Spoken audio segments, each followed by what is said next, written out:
السلام عليكم ورحمة الله وبركاته. أصحابتك وحران جنال كمركز السود واضح أدي هذا أمهات سنتهين ما أنت واجمع صدح لباتن كبيش السديادات سنة كلبضة كون إيه أفري لباتن ك مقال كان محربا إن ندي كل وذاقو شركة حزبك ديمقراadiga هي مقالة شيكاغو أفرت مالمود وقسعودي oo xalay la soo gabagabeeyay khudbadii sida weyn loo sugayay oo Kamala Harris ay jeedinaysay ayaa halkaas ay ka jeedisay khudbad ku dhawaad muddo 40 daqiiqo socotay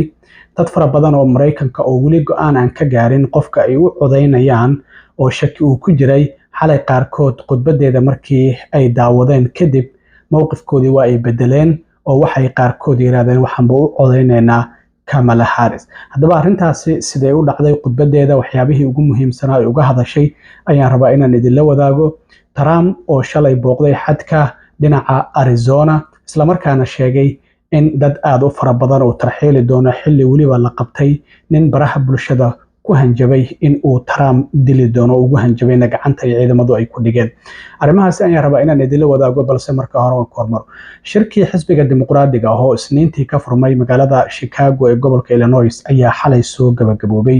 shirkan waxa uu ahaa mid si weyn warbaahinta isha ay ugu hayeen isla markaana la doonayay in Kamala Harris la arko waxa ay doonayso in ay qabato isla markaana halkaasi khudbadeeda ay ku soo bandhigi doonto marka khudbad aad u wanaagsan ayay jeedisay laakiin waxaan rabaa inaan ku bilaabo shirka waxa lagu casuumay xubno xisbiga Republicanka hore ugu tirsanaa laakiin hadda ka baxay oo yiri dimuqraadiyiinta ayaan u codeynayna waxa kamid ahaa Adam Kissinger oo xildhibaan hore ahaa isla markaana Trump ka soo horjeestay oo guddigii January 6 ee waxyaabihii dhacay bishii January 6 sanadkii 2021 markii Trump taageerayaashiisa ay weerareen Congress-ka guddigii ay Nancy Pelosi ku dartay soo baaray arintaasi isla markaana markii Trump uu ka soo horjeestay kadib sheegay inuu san tartami doonin Michigan ayaa isaga laga soo dooran jiray Adam Kissinger waxa uu yiri xisbigii Republicanka oo aan ka tirsanaa qiimihiisii ayuu lumiyay waxa uu daacad u noqday hal shakhsi oo Trump ula jeedo Trump ayuu si aad ah u weeraray oo wuxuu yiri Trump waa nin aad u tabar daran oo iska dhigaya inuu yahay nin awood badan waa nin aad u yar oo iska dhigaya inuu yahay nin aad u weyn waana sidoo kale nin aan diin lahayn oo iska dhigaya in uu diin leeyahay waxaana sidoo kale uu sheegay inuu yahay qaswade kaasi oo aan joojin karin in uu iska dhigo sidoo kale qof dhibana ah marka sidaa darteed waxa uu yiri xisbigii aan ka tirsanaa waxa uu yiri waxa uu lumiyay muxaafadnimadiisii waxaana sidoo kalena uu isu bedelay mid hal shakhsi daacad u ah sidaa darteed ayaan waxaan go'aansaday ayuu yiri inaan ka soo baxo isla markaana xisbiga Dimoqraadiga aan u codeeyo Kamala Harris ayaan u codeyn doonaa bal hadalkiisa wax yar ila daawada The Republican Party is no longer conservative. It has switched its allegiance from the principles that gave it purpose to a man whose only purpose is himself. Donald Trump is a weak man pretending to be strong. He is a small man pretending to be big. He's a faithless man pretending to be righteous. He's a perpetrator who can't stop playing the victim. He puts on quite a show, but there is no real strength there. As a conservative and a veteran, I believe true strength lies in defending the vulnerable. It's in protecting your family. It's in standing up for our Constitution and our democracy. sidoo kale Kamala Harris ayaa khudbadeedu waxa ahayd midda shirka lagu soo xirayay oo si weyn loo sugayay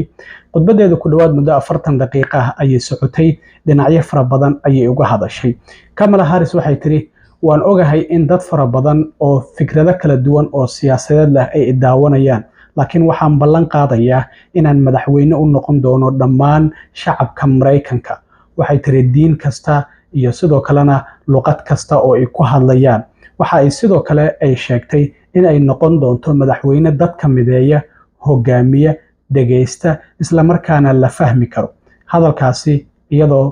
ka hadlaysay waxay tiri And let me say, I know there are people of various political views watching tonight, and I want you to know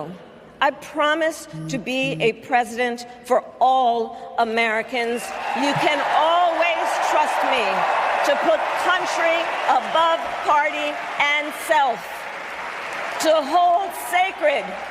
America's fundamental principles, from the rule of law to free and fair elections to the peaceful transfer of power.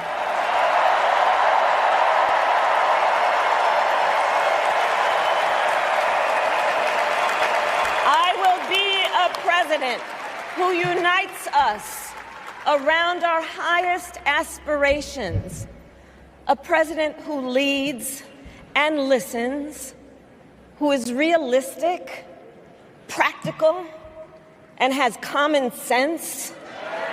and always fights for the American people. sidoo kale Kamala Harris xalay taariikh cusub ayay dhigtay waxayna noqotay haweeneydii ugu horeysay ee madow ah ee koonfurta Asia ka soo jeeda oo mid ka mid ah xisbiyada waaweyn ee wadanka Mareykanka ka noqota musharax xisbi ka mid ah labadaas xisbi iyadoo sidoo kalena horay Hillary Clinton ay u noqotay haweeneydii ugu horeysay ee xisbiga Dimoquraadiga musharax u noqota laakiin iyadu waxay noqonaysaa haweeneydii ugu horeysay ee madow ah waxa ay ka hadashay sidoo kale arrinteeda dhaqaalaha Trump uu doonayo wadanka inuu ku maamulo iyo keeda ay isbarbar dhigtay waxay tiri anigu waxaan ka imid dabaqada dhexe waxayna sheegtay sidoo kale in ay u dagaalami doonto dabaqada dhexe waxay tiri Trump waxa uu u dagaalamayaa nafsadiisa iyo saaxiibadiisa bilyaneerada ah isla markaana waxa uu doonayaa inuu canshuurta ku kordhiyo dadka dabaqada dhexe oo sanadkii ay bixiyaan ilaa iyo $4,000 uu ku kordhiyo laakiin anigu waxaan u dagaalamayaa ay tiri ilaa iyo 100 milyan oo ka badan dadka dabaqada dhexe in aan canshuurta ka yareeyo isla markaana sidoo kale ay ka faa'iideystaan canshuur dhaafkaasi iyadoo sidoo kale arrimahaasi ka hadlaysana waxay tiri And I'll tell you, this is personal for me. The middle class is where I come from. Now compare that to Donald Trump, because I think everyone here knows he doesn't actually fight for the middle class. He doesn't actually fight for the middle class. Instead, he fights for himself and his billionaire friends. And he will give them another round of tax breaks that will add up to $5 trillion to the national debt. And all the while, he intends to enact what in effect is a national sales tax, call it a Trump tax, that would raise prices on middle-class families by almost $4,000 a year. Well, instead of a Trump tax hike, we will pass a middle-class tax cut that will benefit more than 100 million Americans. Kamala Harris sidoo kale iyadoo ka hadlaysay kala qaybsanaanta wadanka ka jirta ay waxay tiri waxaan arkaa wadan horay u soconaya isla markaana waxa ay sheegtay in kala qaybsanaanta ka jirta wadanka marka la eego ay jiraan wax fara badan oo dadka Mareykanka ay ka midaysan yihiin waxay tiri midnimadeenu waa awoodeena waxay tiri dhinaca naga soo horjeeda markastaba waxa ay ka hadlaan in wadankeena ay hoos u dhigayaan iyo sida ay wax kastaba ay u xun yihiin sida darteed ayaa waxa ay tiri waxaan doonayaa inaan noqdo mideeye iyadoo sidoo kalena soo qaadatay hadal ay hooyadeed ka dhaxashay waxay tiri hooyaday markastaba waxa ay dhihi jirtay qofna kuma sheegi karo waxa aad tahay laakiin adigu waa inaad tustaa waxa aad tahay dadka I see a nation that is ready to move forward, ready for the next step in the incredible journey that is America. I see an America where we hold fast to the fearless belief that built our nation and inspired the world. That here, in this country, anything is possible. That nothing is out of reach. An America where we care for one another, look out for one another, and recognize that we have so much more in common than what separates us. That none of us has to fail for all of us to succeed. And that in unity there is strength. You know, our opponents in this race are out there every day denigrating America, talking about how terrible everything is.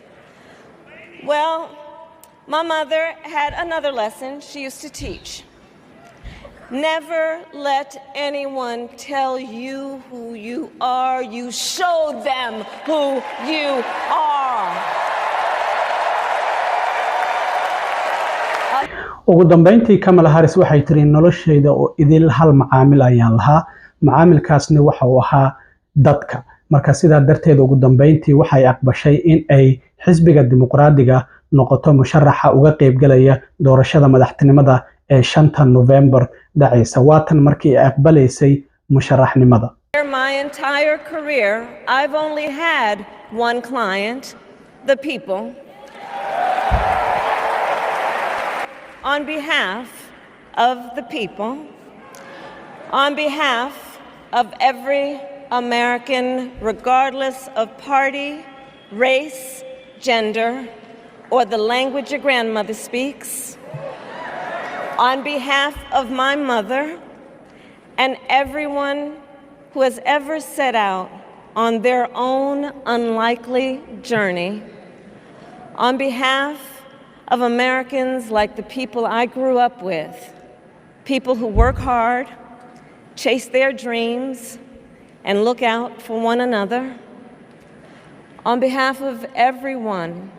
whose story could only be written in the greatest nation on earth, I accept your nomination to be President of the United States of America.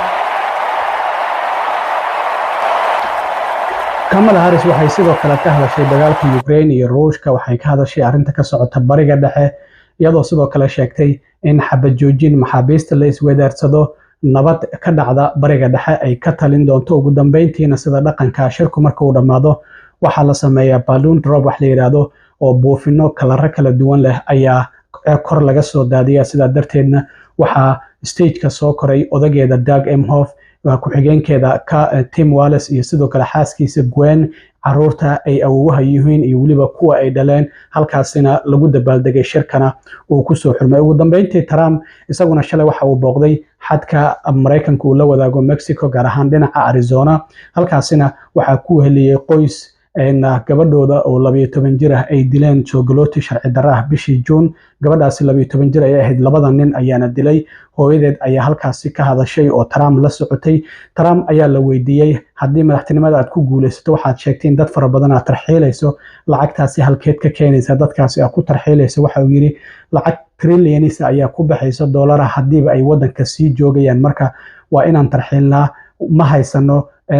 fursad kale oo wuxuu yiri 20 milyan ka badan oo xabsiye ka soo baxay oo dambiilayaal ah oo dilayaal ah ayaa wadanka yimid marka waa inaan tarxiilna ayuu yiri dhamaanba dadkaasi isagoo sidoo kalena sheegay in uusan ka labaynaynin in dadkaasi uu tarxiilo uu shalay sidoo kale waxa la qabtay in magaciisa la yiraahdo Ronald Lee Silver oo 60 jir ah isla markaana baraha bulshada ugu hanjabay Trump ninkan horay ayaa isagoo cabsan oo gaari wadaya loo qabtay gaari ayuu qof ku dhuftay oo ka cararay sidoo kalena kufsi ayuu geystay waxaana diiday inuu isku diiwaan geliyo sidii qof kufsada ah marka ninkan hanjabaad ayuu barihiisa ku soo qoray social media ugu dambeyntiina ciidamadu gacanta ayay ku soo dhigeen oo inuu Trump dilayo ayuu ku hanjabay marka Trump oo sidoo kale ka hadlayay su'aalihii markii dadka qaabkay u tarxiilaysa markii la weydiiyana sidan ayuu yiri Well, it'll cost trillions of dollars to keep these people, and I'm talking about in particular starting with the criminals. These are some of the worst people anywhere in the world. They come from all over the world, not just South America. They're coming from prisons, and they're gang members, and they're drug dealers. That's cost us a lot more than deporting. But we have no choice. Regardless, we have no choice. We're going to have to deport. Provisions will be made, but we have to get the criminals out. We have murderers in our country. They just walk in. We have over 20 million people, in my opinion, over 20 million people came in. And the number is growing every single day. And they're coming out from prisons, and they're coming out as gang members and murderers. And we have to get them out. aad iyo aad ayuu mahadsantiin asxaabta intaan mar kale kulmi doono waa saaxiibkeen cilmi waaro idin la sida iyo nabadgelyo